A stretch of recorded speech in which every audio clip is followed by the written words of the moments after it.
días para todos. ¿Alguien que nos quiera compartir la lectura del devocional en esta mañana? Hermana Jenny, dale. Gracias, hermano. Buenos días. Julio 22. Un recordatorio para orar. Cuando Jesús entró en casa, sus discípulos le preguntaban en privado, ¿por qué nosotros no pudimos expulsarlo? Jesús les dijo, esta clase con nada puede salir, sino con oración. Marcos 9, 28, 29. En Marcos 6, Jesús había enviado a sus discípulos de dos en dos para proclamar que era necesario arrepentirse. Él les había dado no solo instrucciones específicas, sino también autoridad sobre los espíritus inmundos. Marcos 6, 7. A causa de esto, ellos habían logrado un gran historial. Echaban fuera muchos demonios y ungían con aceite a muchos enfermos y los sanaban. Versículo 13. Considerando sus éxitos previos en el ministerio que Jesús les había dado, es fácil ver por qué los discípulos estaban sorprendidos y confundidos cuando sus esfuerzos por ayudar a un joven con un espíritu inmundo fueron inútiles hasta que Jesús llegó y lo restauró. Marcos 9, del 14 al 27.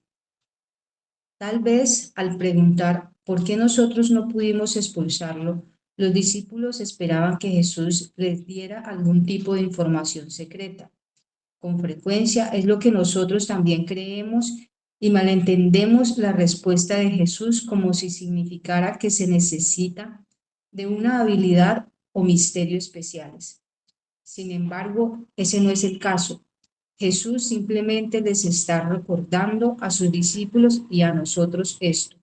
Ustedes no tuvieron éxito porque se olvidaron de hacer algo muy importante, orar.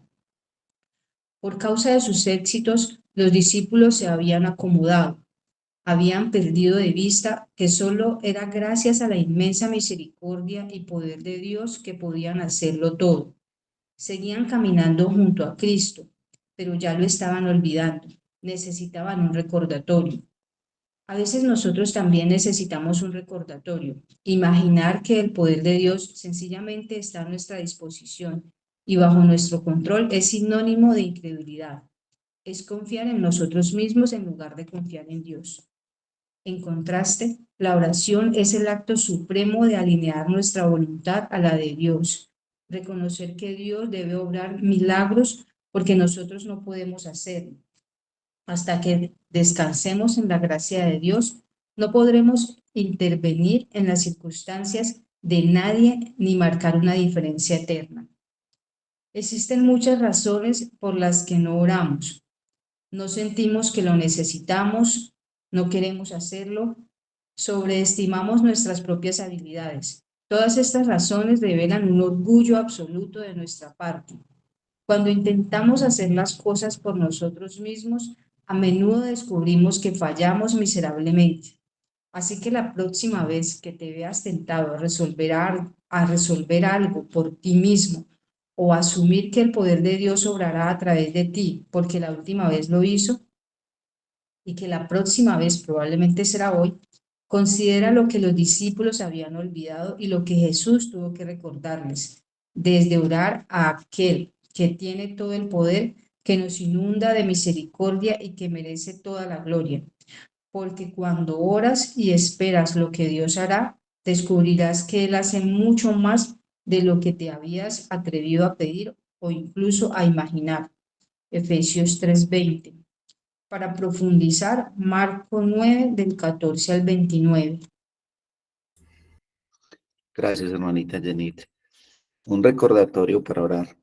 Justamente la historia que nos acompaña en esta mañana, o el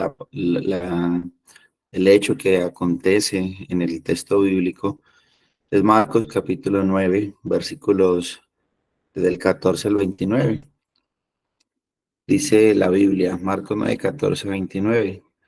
Cuando regresaron a donde estaban los otros discípulos, vieron una gran multitud que los rodeaba y a unos escribas que discutían con ellos. Enseguida Cuando toda la multitud vio a Jesús, quedó sorprendida y corriendo hacia él. Lo saludaban. ¿Qué discuten con ellos?, les preguntó. Y uno de la multitud respondió: Maestro, te he traído a mi hijo, que tiene un espíritu mudo, y siempre que se apodera de él, lo derriba y echa espumarajos. Cruje los dientes y se va consumiendo. Dije a tus discípulos que expulsaran al espíritu, pero no pudieron. Jesús les dijo: Oh generación incrédula, ¿hasta cuándo estaré con ustedes? ¿Hasta cuándo los tendré que soportar? Traigan al muchacho. Y lo llevaron ante él.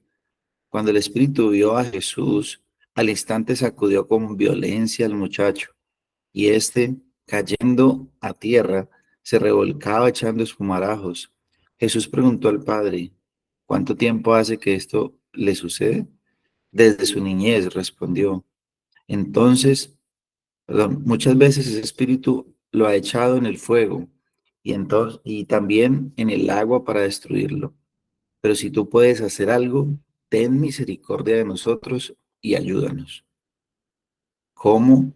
Si tú puedes, le dijo Jesús, todas las cosas son posibles para el que cree. Al instante, el padre del muchacho gritó y dijo: Creo, ayuda a mi incredulidad. Cuando Jesús vio que la gente corría a reunirse, reprendió al espíritu inmundo diciéndole: Espíritu mudo y sordo, yo te ordeno, sal de él y no vuelvas a entrar en él. Después de gritar y de sacudirlo con terribles convulsiones, el espíritu salió y el muchacho quedó como muerto, tanto que la mayoría de ellos decían: Está muerto. Pero Jesús, tomándolo de la mano, lo levantó y él se puso en pie. Cuando Jesús entró en casa, sus discípulos le preguntaban en privado: ¿Por qué nosotros no pudimos expulsarlo? Jesús les dijo: Esta clase con nada puede salir, sino con oración. Este es una historia muy interesante, ya que nos muestra un hecho difícil que está ocurriendo en la vida del Hijo de un hombre, el cual está siendo atormentado por un espíritu que lo toma con mucha violencia. Y este hombre trae su hijo, pero los discípulos, dice él, que no pueden hacer absolutamente nada.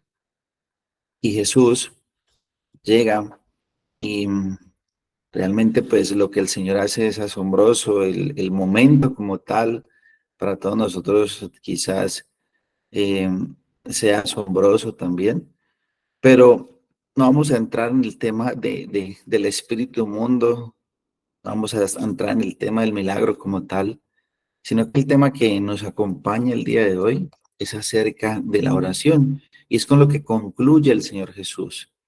El último versículo dice: esta clase, o este género en otras versiones dice: con nada puede salir sino con oración. ¿Por qué los discípulos no tuvieron éxito entonces? ¿Por qué nosotros no pudimos echarle fuera? Es la pregunta que ellos le hacen a Jesús. Y lo que hace Jesús es darle la respuesta clara a lo que ellos están preguntando. Dice que la razón de su debilidad era debido a su falta de oración. Era porque seguramente ellos se estaban basando más en su experiencia y ya no estaban dependiendo, porque el Señor dice: este género o esta clase con nada puede salir sino con oración.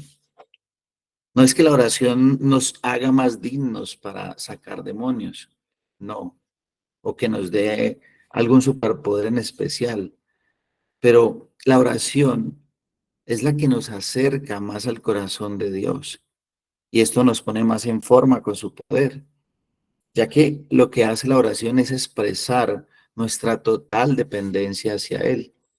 Y lo que el Señor les está mostrando a ellos es justamente eso, esa falta de dependencia de Dios. Es esa falta de dependencia de Dios. Jesús ya les había dado a ellos toda la autoridad para echar fuera demonios. En Marcos 3, 14, 15 dice: designó a 12 para que estuvieran con él y para enviarlos a predicar y para que tuvieran autoridad de expulsar demonios. Esta autoridad ya había sido dada por Jesús, pero en este momento no pudieron, y el Señor aclara, dice que era por su falta de oración. Esta autoridad que Jesús les había dado era efectiva solamente si era ejercida por fe. Pero debemos tener en cuenta que la fe debe ser cultivada por medio de la disciplina espiritual, por esa devoción espiritual, y hace parte de la oración. Quiero traer un ejemplo de la vida de un hombre que quizás muchos de los que estamos escuchando este devocional lo conocemos o hemos escuchado más bien su nombre o alguna vez hemos leído un libro o hemos leído alguna predicación de él. Y es un hombre de un ejemplo de una vida de oración y un testimonio de fe. Este es Charles Spurgeon, más conocido llamado como el príncipe de los predicadores.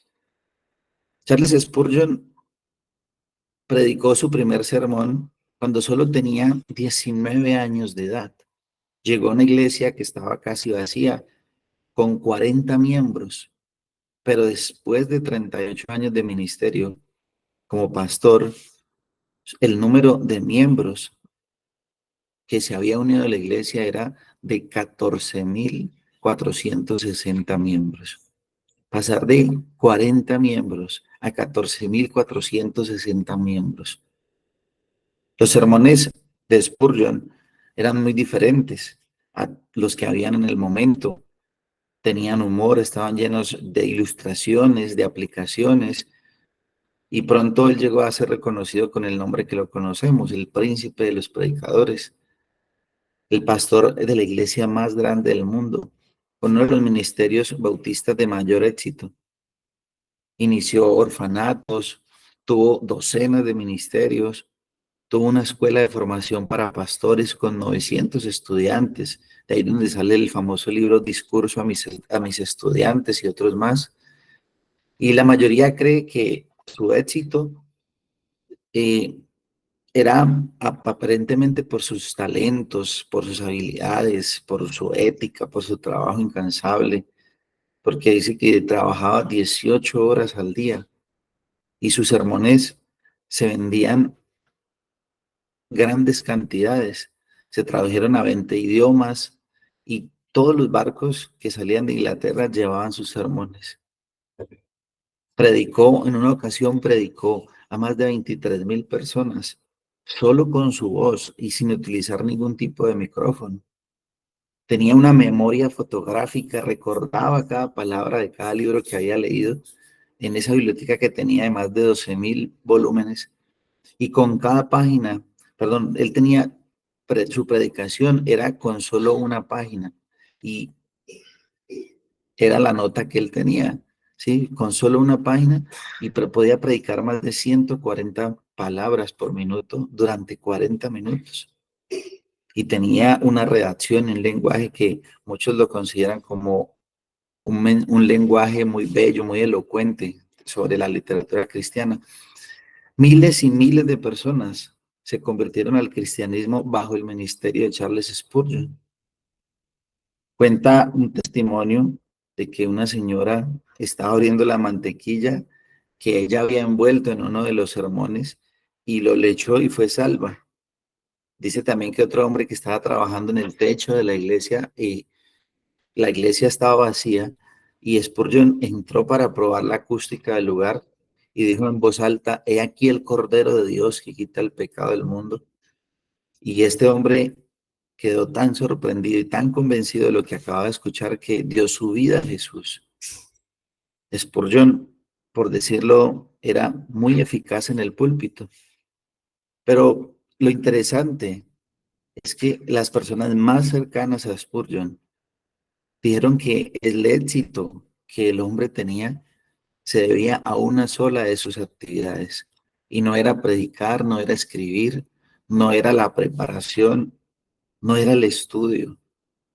Le atribuyen el éxito a la vida de oración, a la oración que el hombre tenía. Es tanto que se dice que cuando se construyó el primer tabernáculo metropolitano, Spurgeon mandó que se hiciera un salón debajo del púlpito donde él predicaba para una capacidad de 300 personas.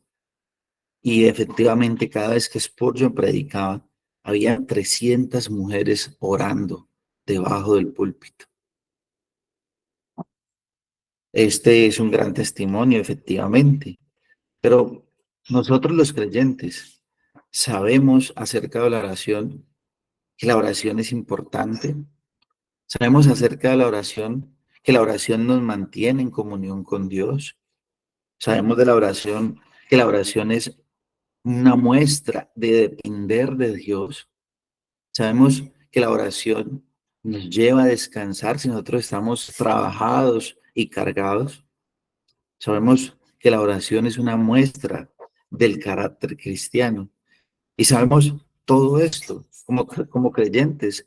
Nosotros conocemos toda la importancia y todo lo que implica para nosotros la oración. Sabemos textos acerca de la oración. Si alguien nos pidiera que le explicáramos qué es la oración, lo haríamos muy bien, daríamos una muy buena explicación. Pero aquí surge la gran pregunta para todos. ¿Por qué no oramos? ¿O por qué nos cuesta tanto orar? Y el devocional de hoy nos proporciona 3 razones por las que nosotros no oramos. Una de ellas, la primera, porque no sentimos que lo necesitamos. No sentimos que necesitamos orar. Cuando nosotros estudiamos acerca de la soberanía de Dios, y ahorita el pastor oraba, decía que Dios tiene el control de todas las cosas, es el tema principal de la soberanía de Dios, eh, donde dice que Dios ya decretó todo lo que va a acontecer, que Él tiene el control de todas las cosas, tiene dominio de todas las cosas. Cuando hablamos de la soberanía de Dios, se presenta un gran problema para muchos cristianos, y es, bueno, si Dios tiene el control de todas las cosas, entonces, ¿yo para qué voy a orar? Si Dios ya sabe todo lo que va a pasar, ¿yo para qué oro? ¿Para qué orar? ¿Será que realmente la oración puede cambiar algo, puede cambiar alguna situación? Y aquí es donde surge esta razón. No lo sentimos porque no lo vemos necesario. Y lo primero que nosotros debemos decir es que el Dios soberano ordena por su santa palabra que nosotros oremos. Él lo ordena, debemos orar. La oración no es opcional para el creyente. La oración es requerida para el creyente, es requerida por Dios. Partiendo de este punto, si muchas personas pueden decir, bueno, si Dios ya tiene el control y ya sabe todo lo que va a pasar, ¿para qué orar? Entonces, voy a hablar acerca de la predicación. La predicación es el medio que Dios utiliza para que las personas, a través de escuchar el Evangelio, lleguen a la fe, lleguen a la salvación. Lo que la Biblia llama la locura de la predicación. A Dios le plació que así fuera, porque Dios hubiera podido usar cualquier otro medio, pero el Señor dijo que era por el oír. Romanos 10:14 dice, ¿cómo pues invocarán a aquel el cual no han creído? ¿Y cómo creerán a aquel de quien no han oído? ¿Y cómo oirán sin haber quien les predique? ¿Y cómo predicarán si no fueren enviados? Como está escrito, cuán hermosos son los pies de los que anuncian la paz, de los que anuncian buenas nuevas. Mas no todos obedecieron el evangelio, pues Isaías dice, ¿quién ha creído a nuestro anuncio? Y el 17 dice, así que la fe es por el oír y el oír por la palabra de Dios. Dios soberanamente hubiera podido salvar al hombre de la manera que él hubiera querido, pero a él le plació que fuera por escuchar el evangelio. Cuando usted escucha el evangelio, dice el Señor que viene la fe, por el oír la palabra de Dios. Viene la fe, viene el creer la obra de Cristo, el creer el evangelio. Entonces, Dios usa el medio de la predicación para el fin de la salvación. Y alguien podría decir, bueno, si Dios es soberano y todo está decretado, ¿para qué predicar? Lo mismo que la oración, si recuerdan la pregunta, lo mismo que la oración, podríamos decir, bueno, si Dios ya sabe quién ha de ser salvo, ¿para qué predicar? Deberíamos mejor quedarnos quietos sin hacer nada, aprovechar ese tiempo para disfrutar la vida, para no predicar, para no orar, para no hacer nada de lo que Él nos manda y nos ordena. Si Él ya sabe quiénes van a ser salvos y si ya sabe lo que yo le voy a pedir, pues ¿para qué? Pero este es un gravísimo error pensar de esta manera. De manera similar, al Señor le plació obrar también a través de las oraciones de su pueblo y de sus hijos. La oración no cambia la mente ni los planes de Dios de ninguna manera. La oración no toma a Dios por sorpresa, como quien dice, como si el Señor estuviera, no, voy a hacer esto, pero ahora que tú estás orando, con esta información que me estás dando, ahora voy a cambiar los planes que tenía porque me lo estás contando, porque estás orando. No, las escrituras nos dicen que el Señor ya sabe todo lo que nosotros necesitamos antes de pedirlo. Y esto es increíble, esto es algo asombroso. Para nosotros debería ser así, que el Padre, que lo sabe todo, que conoce cada cabello de nuestra cabeza, que Él conoce el pensamiento más íntimo de nuestra mente, cada palabra, incluso antes de que salga de nuestros labios, Él ya sabe lo que nosotros vamos a decir, que no hay ningún lugar que nosotros nos podamos esconder de su presencia, y Él nos conoce por dentro y por fuera.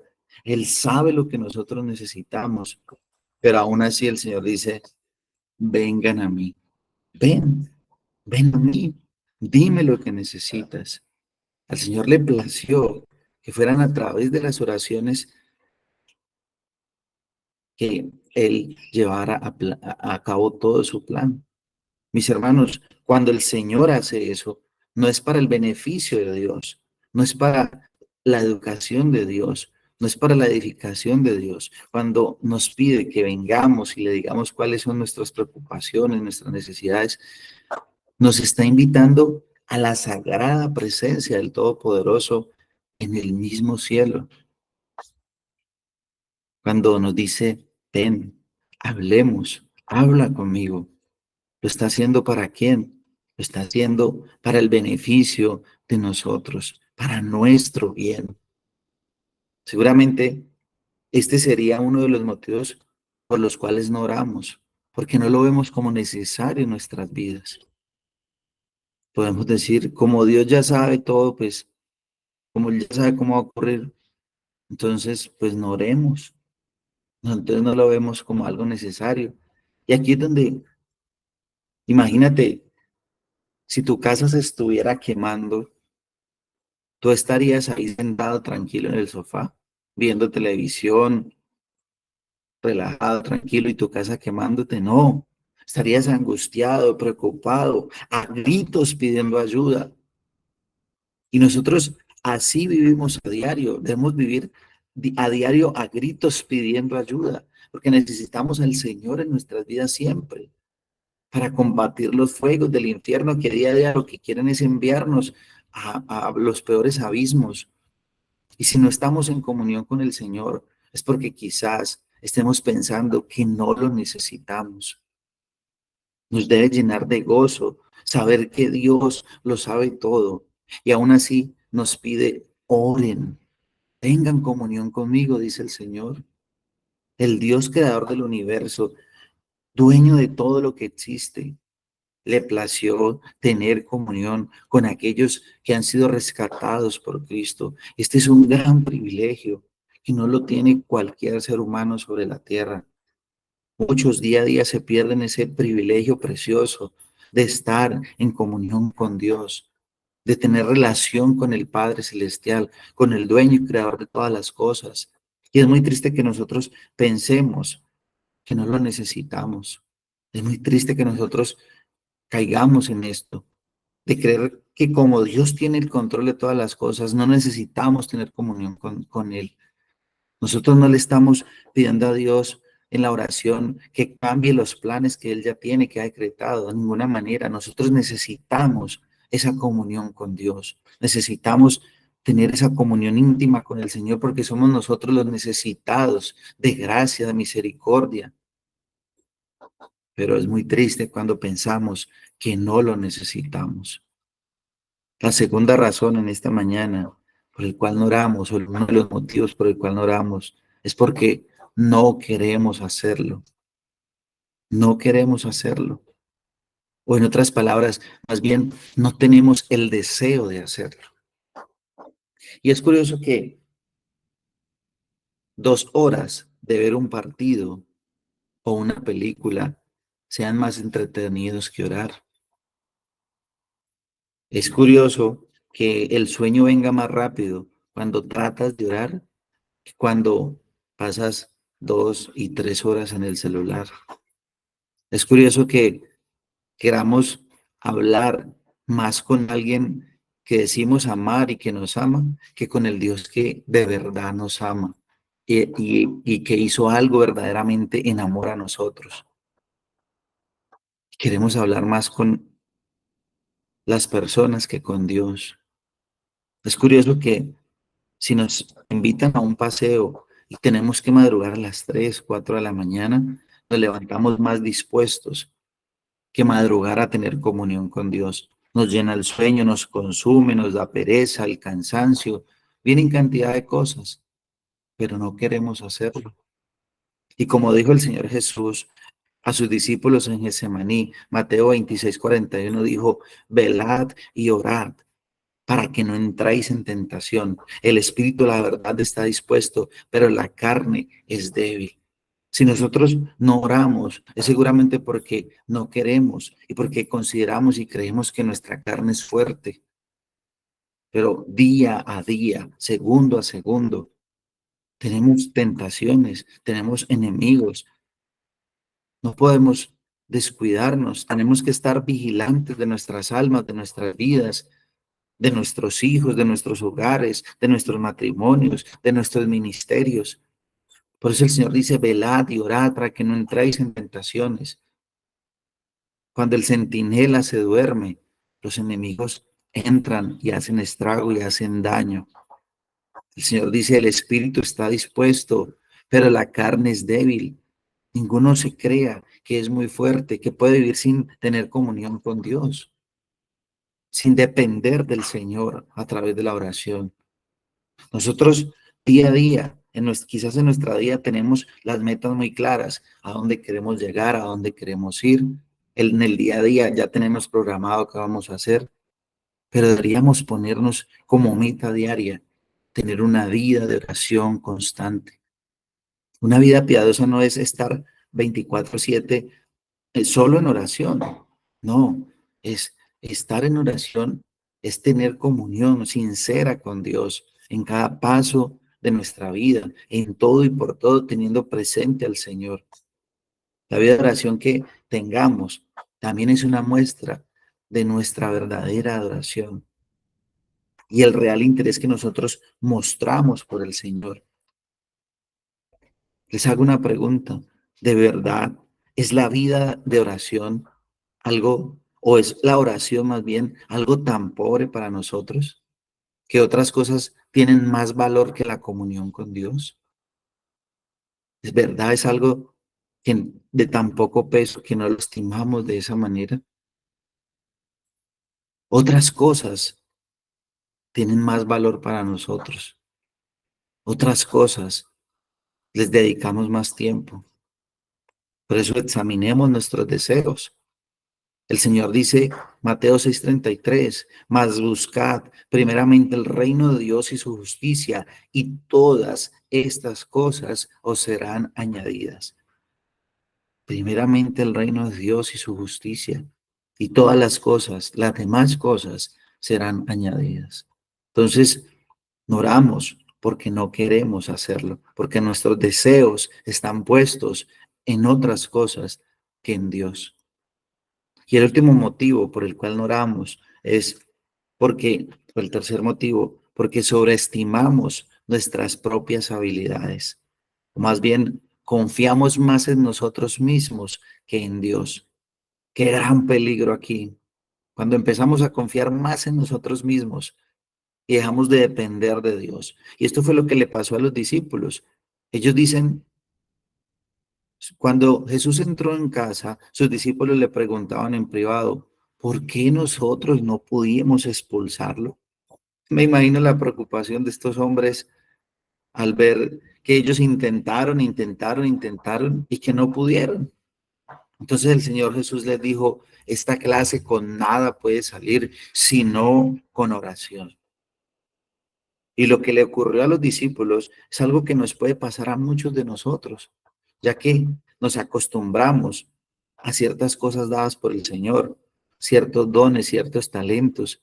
Quizás el que prepara un sermón o el que prepara una clase ya se siente en la capacidad de hacerlo sin depender de Dios en oración. Y nos puede pasar, podemos creer que como ya sé cómo hacerlo, ya sé cómo predicar, ya sé qué decir, ya sé, nos podemos volver expertos. Y seguramente fue lo que le pasó a estos discípulos. Se volvieron expertos en echar fuera demonios, ya sabían cómo hacerlo. Ya no necesito depender de Dios, ya sé cómo se hace esto. Y terminamos más confiando en nosotros mismos. Ya no dependemos de Dios como al principio, cuando lo estábamos conociendo. ¿Cómo era cuando lo estábamos conociendo? Cuando estábamos en ese primer amor. Queríamos orar por todo. Queríamos orar por los alimentos. Queríamos ser que nos tuvieran en cuenta en la oración. Queríamos levantarnos a las 4, 5 de la mañana, 3 de la mañana a orar. Entonces, ¿qué pasó ahora? ¿Por qué ya no? Porque nos volvimos expertos. Y el peligro de todo creyente es ese, volverse experto. Por eso la oración es un recordatorio de dependencia de Dios. Nos humilla porque nos hace recordar que no es por nosotros, que es por Dios, que dependemos de Dios. Y que no nos ocurra como a los hijos de un tal Etseba en la Biblia. Hechos, capítulo 19, versículo 11, nos cuenta un relato de los hijos de un hombre, de un tal Etseba, que intentaron hacer las cosas sin Dios. Dice la Biblia, Hechos capítulo 19, versículo 11, Dios hacía milagros extraordinarios por mano de Pablo, de tal manera que incluso llevaban pañuelos o delantales de su cuerpo a los enfermos, y las enfermedades los dejaban, y los malos espíritus se iban de ellos. Pero también algunos de los judíos, exorcistas ambulantes, trataron de invocar el nombre del Señor Jesús sobre los que tenían espíritus malos, diciendo, les ordeno que salgan en el nombre de Jesús a quien Pablo predica. 7 hijos de un tal Etseba, uno de los principales sacerdotes judíos, eran los que hacían esto. Pero el espíritu malo le respondió, a Jesús conozco y sé quién es Pablo, pero ustedes, ¿quiénes son? Y el hombre en quien estaba el espíritu malo se lanzó sobre ellos y los dominó y pudo más que ellos, de manera que huyeron de aquella casa desnudos y heridos. Supieron esto todos los habitantes de Éfeso, tanto judíos como griegos. El temor se apoderó de ellos y el nombre del Señor era exaltado. ¿Se dieron cuenta? Una historia muy similar a la historia de los discípulos de Jesús, pero estos trataron de echar fuera demonios en el nombre de el Jesús que Pablo predicaba. Ellos no tenían comunión con Dios, no tenían relación con Dios, no sabían, no conocían quién era Dios. Creían que las cosas del Señor se pueden hacer sin Dios. Y esto parece chiste, pero es real y nos ocurre muy a menudo. Nosotros queremos hacer cosas para Dios, pero sin Dios, sin depender de Dios, solamente basándonos en lo que creemos saber, en lo que creemos conocer. Pero las cosas del Señor se hacen en dependencia del Señor, en comunión con el Señor. Y como creyentes dependemos al 100% de Dios. Pero los problemas de todo tipo surgen cuando nosotros empezamos más a confiar en nosotros mismos y en nuestras habilidades que en Dios. Y la Biblia es muy clara cuando nos advierte que no debemos apoyarnos en nuestra propia prudencia. Y es por eso que la oración muestra una total dependencia de Dios. Es soltarse completamente en el Señor, depender completamente del Señor. Y lo mostramos de qué manera en la oración. Somos dependientes de Dios cuando tenemos una vida de oración. Le estamos mostrando al Señor que dependemos de Él, que lo necesitamos a Él. Al principio les conté la historia de Spurgeon, su testimonio. Y este es un muy buen testimonio porque fue reconocido y muchos de las biografías que hay acerca de él muestran que era un hombre que dependía completamente de Dios en oración. No dependía de sus habilidades, de su mente prodigiosa, no dependía de sus libros, de su gran inteligencia. Estas cosas son cosas dadas por el Señor, pero que nosotros debemos llevarlas y estar sujetos al Señor, dependientes del Señor, sea cual sea el don o el talento que el Señor nos haya dado. Entonces, ¿qué debemos hacer? ¿Qué debemos hacer? Orar, orar al que tiene todo el poder, orar a Él. Recordemos que nosotros tenemos este privilegio de entrar directamente en la presencia de Dios por el mérito de Cristo. Cristo sufrió, murió, fue humillado como ese sacrificio perfecto. Y cuando Cristo muere, el velo del templo se rasga, se abre. ¿Y esto qué quiere decir? Que nos dio a nosotros entrada directa de entrar al trono de la gracia. Y es en ese trono de gracia donde nosotros hallamos oportuno socorro, en comunión con nuestro Padre Celestial. La oración para el creyente significa confiar, creer, tener fe en el Señor. No oramos para que Dios nos dé lo que nosotros queremos, porque todas las oraciones de los creyentes tienen respuesta. Unas serán sí y otras serán no. Y todas van conforme a su voluntad. No hay nada que el Señor lo tome por sorpresa, pero somos nosotros los que necesitamos depender de Dios. Cuando oramos y esperamos confiadamente en lo que Dios hará, muchas veces podemos descubrir que Dios hace mucho más de lo que nosotros nos atrevemos a pedir o incluso a imaginar. Y es lo que dice Efesios 3:20.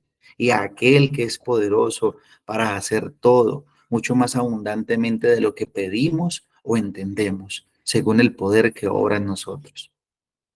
Hoy es un muy buen día para recordar que debemos orar. Vamos a